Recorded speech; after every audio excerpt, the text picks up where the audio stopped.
Party अध्यक्ष तेस्रो पटक प्रधानमन्त्री भए पनि माओवादी केन्द्रका नेता कार्यकर्तामा खुसीको सञ्चार हुन सकेन। पटक पटक सत्तामा पुग्दा समेत पार्टी कमजोर हुँदै गएको भन्दै चिन्ता व्यक्त। राष्ट्रिय स्वतन्त्र पार्टीको सत्ता सहयात्रालाई लिएर चासो बढ्दै उत्साह सहित उदाएको नयाँ शक्ति भएकाले सन्देहको लाभ लिनुपर्ने विश्लेषण। विगतको तुलनामा नेपालको हवाई यात्रा सुरक्षित हुँदै गएको सरकारी अधिकारीको भनाई। आइकाओपछि युको सुरक्षा सूचीबाट हट्ने दिनको प्रतीक्षा। भारतमा उत्पादित कफ सिरप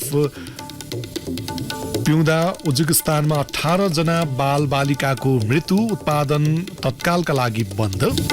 र शहीद स्मारक ए डिभिजन लिग फुटबलको नयाँ सिजन आगामी फागुन 19 गतेबाट सुरु हुने। आहारा पोखरा गोल्ड कपमा धरान फुटबल क्लबको विजय सुरुवात। नमस्कार, कान्तिपुर डायरीका साथमा साथी खिलनाथ र म सन्तोष। समाचार अब विस्तारमा। संघीय संसदको तेस्रो दल माओवादी केन्द्रका अध्यक्ष पुष्पकमल दाहालको नेतृत्वमा नयाँ सरकार बनेपछि एउटा बहसको थालनी भएको छ। त्यो हो पटक पटक सत्तामा पुगेको माओवादी किन बलियो राजनीतिक शक्ति बन्न नसकेको हो। पार्टी खुम्चिँदै गएकाले अध्यक्ष तेस्रो पटक प्रधानमन्त्री हुँदा पनि कतिपय नेता र कार्यकर्तामा खुसीको सञ्चार भएको देखिँदैन। उनीहरूलाई लागेको छ पार्टी कतै कमजोर हुँदै जाने त होइन, अवसर र चुनौती दुवैको दोसाथमा रहेकाले प्रधानमन्त्री दाहालले भने जस्तै सत्तामा आफ्नो अन्तिम इनिङमा कतिको खरो रूपमा उत्रिन सक्छन् भन्ने चासो सर्वत्र देखिएको छ। एक रिपोर्ट। नेपाली कांग्रेस नेतृत्वको गठबन्धनमा प्रधानमन्त्रीको भागभण्डा नमिलेपछि एमालेको समर्थन लिन बालकोट पुगेका दाहाल खाली हात फर्किनु परेन। नेकपा विभाजनपछि उत्पन्न आक्रोश र असन्तुष्टि भोलेर एमाले सहितका दलको समर्थन प्राप्त गर्दै दाहाल तेस्रो पटक प्रधानमन्त्री भएका छन्। तर आफ्नो पार्टी अध्यक्ष मुलुकको कार्यकारी प्रमुख हुँदै सत्ताको बागडोर सम्हाल्न पुगेको अवस्था माओवादी केन्द्रकै कतिपय नेताका लागि प्रियकर लागेको छैन। लगातार सत्तामा बस्दा समेत पार्टी कमजोर हुँदै गएको दृष्टान्त सहित माओवादी का नेताहरूले दाहालको सत्तारोहणलाई लिएर असन्तुष्टि जनाइरहेका छन्। उनीहरू मध्येका एक हुन् युवा नेता लेखनाथ न्युपाने। उनी भन्छन् ६५ पेजपछि निरन्तर सरकारमा छौं यो रूपमा, तर हाम्रो संगठन चाहिँ ओह्रालो लागिराख्दा एकचोटि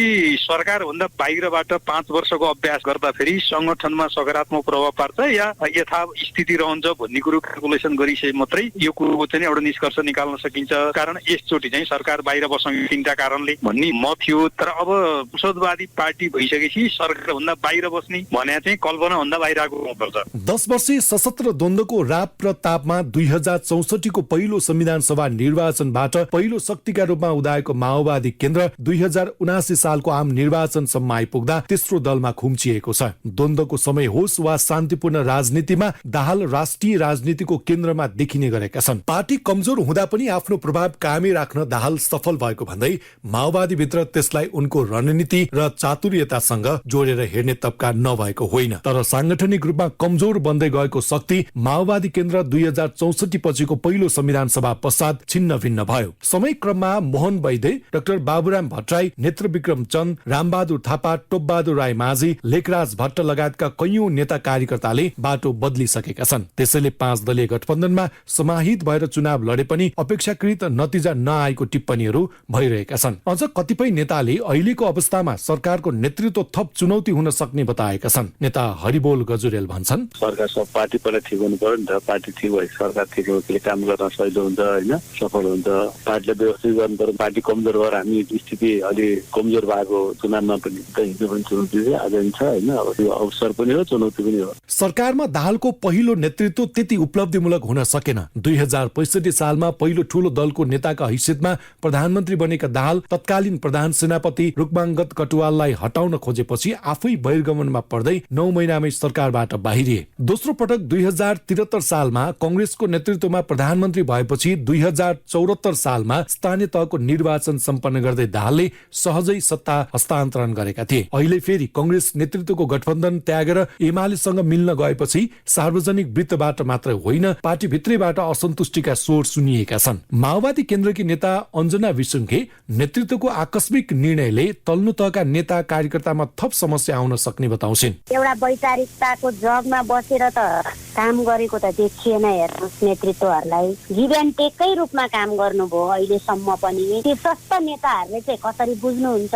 तर अहिलेको कोलिसनमा चाहिँ फेरि पनि यो हो है भनेर बुझाउनु पनि पर्या छ। यहाँबाट भाग्न पनि सकिएको छैन। यो चाहिँ चिन्ताको विषय भयो। यसो त 2074 सम्पन्न प्रतिनिधि सभा निर्वाचनमा 23 सिटमा खुम्चेको नेपाली कांग्रेसका सभापति शेरबहादुर देउवालाई नेकपा विभाजन पछिको परिवर्तित अवस्थामा प्रधानमन्त्री बन्न सहयोग गर्दै दाहालले सत्ता सहयात्रा गरेका थिए। तर नेकपामा हुँदा त्यति बेलाका अध्यक्ष केपी ओलीसँग आलोपालो प्रधानमन्त्रीको सहमति कार्यान्वयन नभएपछि पार्टी नै विभाजनको शिकार भएको थियो। 2079 मंसिर 4 को निर्वाचनपछि फेरि देउवासँग आलोपालोको पहिलो चरणमा प्रधानमन्त्री हुन नपाएको झोकमा दाहालले समीकरण नै फेरेका हुन् र 7 दलको समर्थनमा 2.5 वर्षपछि एमाले अध्यक्ष ओलीलाई प्रधानमन्त्रीमा समर्थन गर्ने शर्तमा सिंहदरबार प्रवेश गरेका दाहालका लागि अवसर र चुनौती दुवै रहेको विश्लेषण गरिएको छ। चुनावमा एकाएक लोकप्रियता कमाएर सत्ता साझेदारीका लागि तयार भएका नयाँ शक्तिसँगको सहकार्य दाहाललाई सबैभन्दा बढी चुनौतीपूर्ण हो भनिन्छ। राजनीतिक विश्लेषक हरि रोकाले भने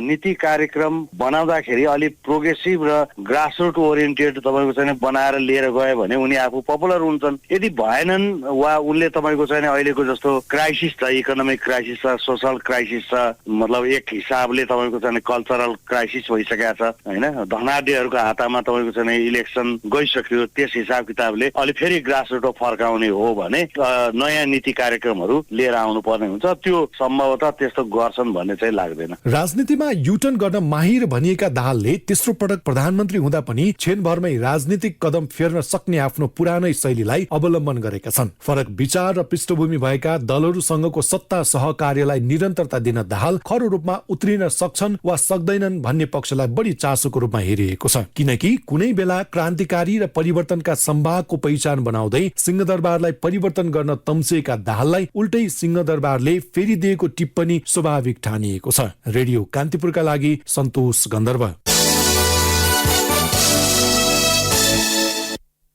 राजनीतिमा तिलस्मी यात्रा प्रारम्भ गरेको राष्ट्रिय स्वतन्त्र पार्टी र यसका अध्यक्ष रवि लामिछानेले अब कस्तो काम गर्लान् सर्वत्र चासोको विषय बनेको छ।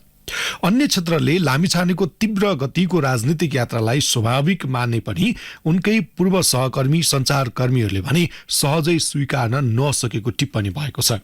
आखिर किन चाहन्छ त लामिछाने र स्वतन्त्र पार्टीलाई सन्देहको लाभ?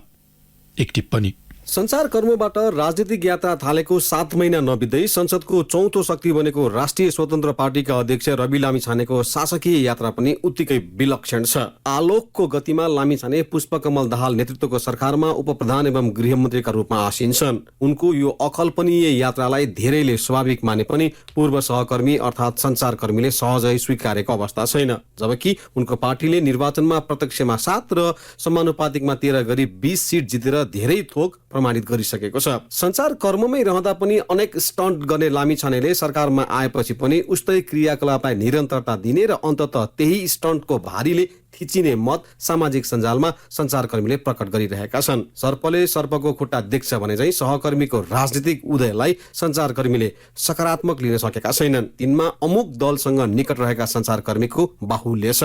तर बिर्सन नहुने तथ्य के हो भने जसरी हरेक धर्मात्माको विगत हुन्छ त्यसै गरी हरेक अधर्मीको पनि भविष्य हुन्छ। विगत हेरेर कसैको भविष्य निर्धारण गर्नु गतिलो काम होइन। कम्तीमा नयाँ राजनीतिक शक्तिको रूपमा उदाएको राष्ट्रपा र लामिछानेको हकमा अहिले नै प्रतिक्रियात्मक हुनु हतारो हुन्छ।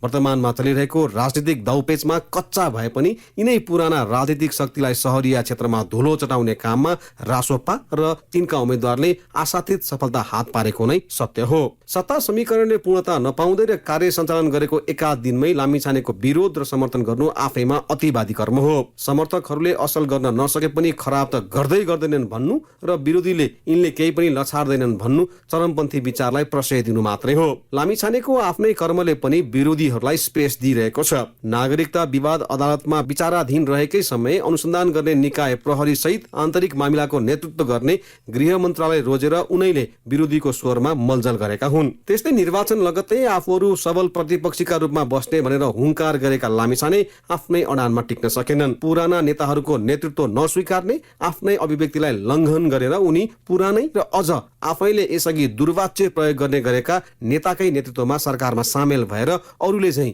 राजनीतिक रङ देखाए भन्नेहरू पनि छन्। उनका समर्थक चाहिँ नालीको फोहोर सफा गर्नका लागि मात्रै उनी नालीभित्र प्रवेश गरेका र उनको चरित्र दागी नभएको दावी गर्छन्। सन्देहको लाभ यतिखेर लामिछानेलाई दिइनुपर्छ। परिवर्तनको चेष्टा वा इशाराका रूपमा निर्वाचनमा मतदाताले घण्टीमा भोट खसालेका हुन्। पुराना राजनीतिक दल र तिनलाई नेतृत्व गर्ने नेताहरू प्रतिको विकर्षण र वितृष्णाकै रूपमा गएको निर्वाचनमा मतदाताले नयाँ सोच र शक्तिलाई एकपटक हेर्ने अभिलाषा अनुसार मत जाहेर गरेका हुन्। त्यसैले अहिले राजनीतिक वृत्तमा उदाएका नयाँ अनुहार र शक्तिको सफलता र असफलतासँग नागरिकका परिवर्तनकामी चाहना र इच्छा पनि जोडिएका छन्। यहाँ लामिछाने एक्लो व्यक्ति वा रासोपा एक्लो पार्टी मात्र होइन, राजनीतिक चङ्गुल वा चक्रव्यूहमा परे भनेर उम्कने छुट पनि लामिछानेलाई छैन। लोक रिझ्याइ र सार्वजनिक खपत हुने योजना र मुद्दा बोकेर उदाएका लामिछानेलाई केही समय सरकारमा पनि उस्तै प्रकृतिको काम गर्ने छुट हुन सक्छ, तर रूपमा लोकप्रिय र सारमा सुन्ने काम गर्ने छुट चाहिँ कदापि छैन। संसदीय राजनीति आफैमा निर्दयी हुन्छ। यहाँ दया, माया र करुणा भन्दा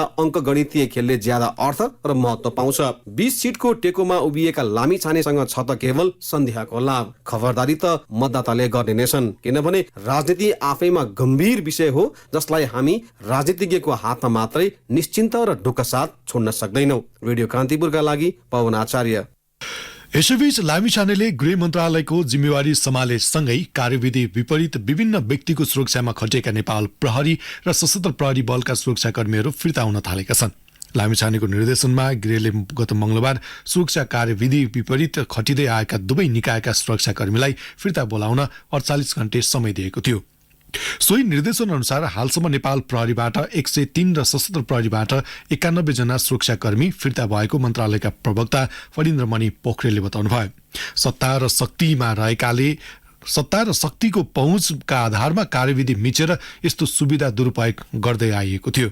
यसैबीच गृह मन्त्रालयले सुरक्षा निकायका पदाधिकारीलाई स्पष्ट प्रयोजनका साथै विभागीय स्वीकृति लिएर मात्रै राजनीतिक दलका नेता तथा कूटनीतिक नियोगका नेतृत्वसँग भेटघाट गर्न निर्देशन दिएको छ।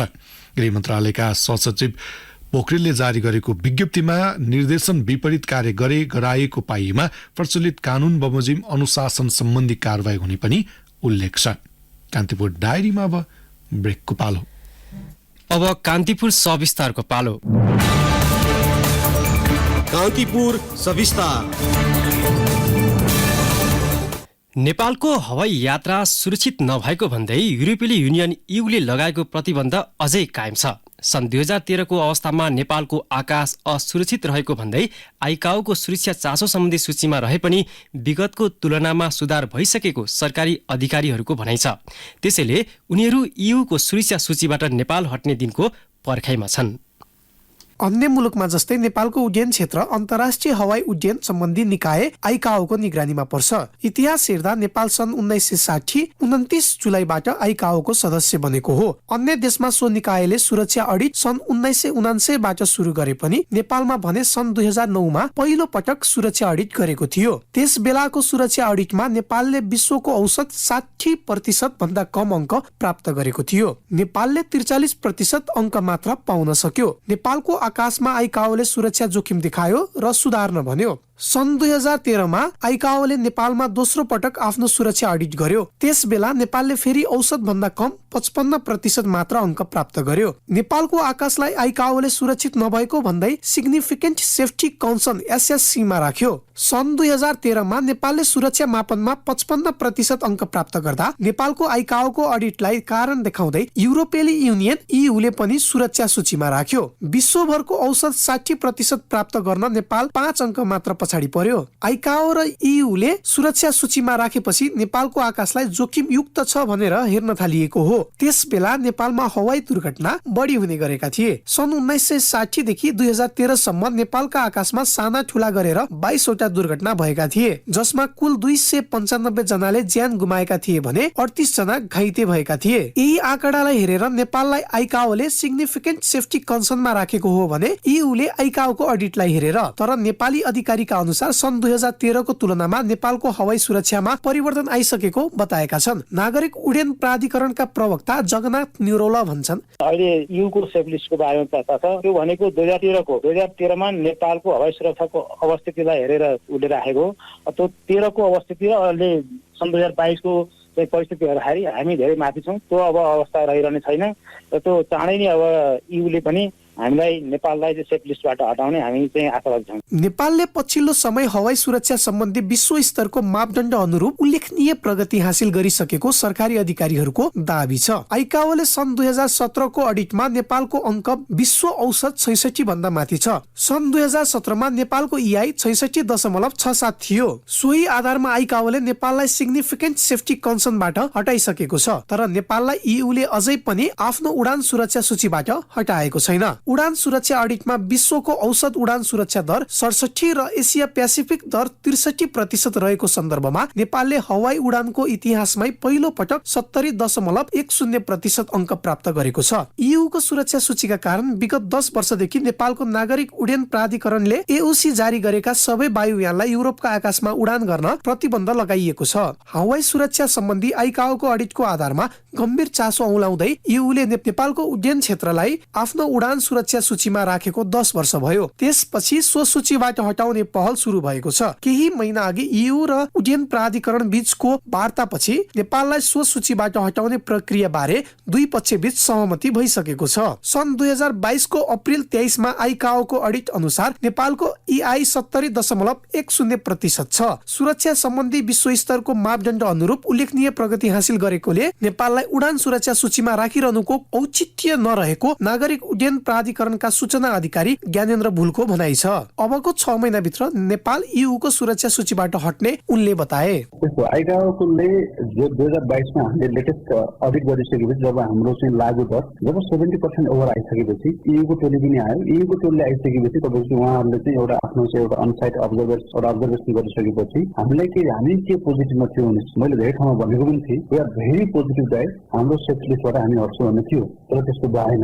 नहुँदाखेरि के भने चाहिँ हामीले चाहिँ हाम्रो चासो व्यक्त गर्दाखेरि चाहिँ हाम्रो श्रीमान महानिर्देशक र तपाईँको चाहिँ हाम्रो इयूको नेपालको एम्बेसडरसँग चाहिँ कुरा गर्दाखेरि एउटा जोइन्ट प्रेस रिलिज निकाल्नु। उहाँले चाहिँ अब ठिकै तपाईँको चाहिँ एउटा इयूको एउटा एभिएसन सेफ्टीको टिम नेपालमा आउँछ।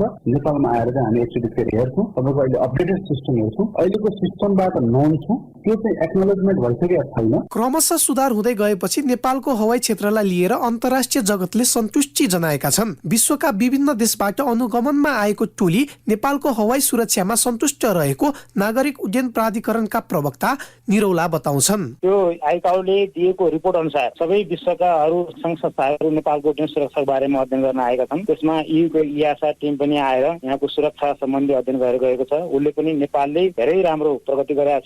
यो सुरक्षा क्षेत्रमा नेपालले यो अवधिमा गरेको उपलब्धि एकदम चाहिँ उल्लेखनीय छ। हामीले सन्तोषजनक व्यक्त गरेका छ। त्यसै अमेरिकन एजेन्सीबाट पनि नेपालको उड्डयन सुरक्षा बारेमा अध्ययन भएको छ। उहाँहरू पनि यसमा नेपालले गरेको प्रगतिको बारेमा चाहिँ सन्तुष्ट हुनुहुन्छ। नेपालको हवाई सुरक्षाको विषयलाई भूराजनीतिकसँग समेत जोडेर हेर्ने गरिएको छ। नेपालले चीनसँग 6 वटा विमान खरिद गरे लगतै इयूको प्रतिबन्धको सामना गर्नु परेको दाबी सरकारी अधिकारीहरूले गर्ने गरेका छन्। राष्ट्रिय ध्वजावाहक नेपाल वायु सेवा निगमले एसिया र युरोपका गन्तव्यमा उडान गर्ने योजना सहित 2 वटा वाइड बडी ल्याएको थियो। तर ती जहाज इयूको सुरक्षा सूचीबाट नहटेसम्म युरोपेली आकाशमा उड्न पाउने छैनन्। त्यसैले नेपाली अधिकारीहरू युरोपका आकाशमा नेपाली विमान उडेको हेर्ने व्यग्र प्रतीक्षामा छन्। रेडियो कान्तिपुरका लागि मनिष अधिकारी।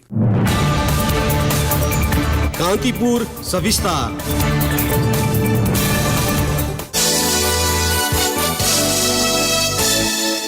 सत्ता साझेदार राजनीतिक दलहरूले आगामी 5 दिनभित्र न्यूनतम साझा कार्यक्रम बनाउने भएका छन्। बालुवाटार स्थित प्रधानमन्त्री निवासमा बिहान बसेको सत्ता साझेदार दलहरूको बैठकले न्यूनतम साझा कार्यक्रम तय गर्न एमाले अध्यक्ष केपी शर्मा ओलीको संयोजकत्वमा समिति गठन गरिएको छ।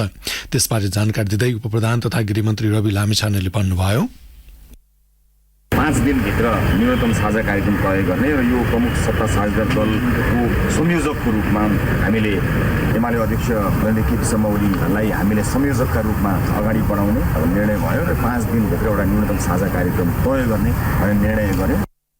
मन्त्रीमण्डल विस्तार थाँती रहे पनि सत्तारूढ दलले न्यूनतम साझा कार्यक्रम ल्याउने गृह कार्य थालेका हुन्। समितिमा प्रत्येक दलबाट एक जना नेताहरूलाई सदस्यको रूपमा जिम्मेवारी दिने पनि गृहमन्त्री लामिछानेले बताउनुभयो। मन्त्रीमण्डल विस्तार गर्दाखेरि क्षमताका आधारमा मेरिट चाहिँ त्यसका आधारमा चाहिँ हामीले विस्तार गर्ने भन्ने विषयमा छलफल भयो। मूलभूत रूपमा चाहिँ न्यूनतम साझा कार्यक्रमका लागि कसरी अगाडि बढाउने, सदस्यहरू कसरी तोक्ने भनेर हरेक राजनीतिक दलले एक जना प्रतिनिधि तोकेर त्यसको ड्राफ्ट तयार गर्ने र 5 दिनभित्र यसलाई तयार गर्ने प्रमुख निर्णय चाहिँ यही।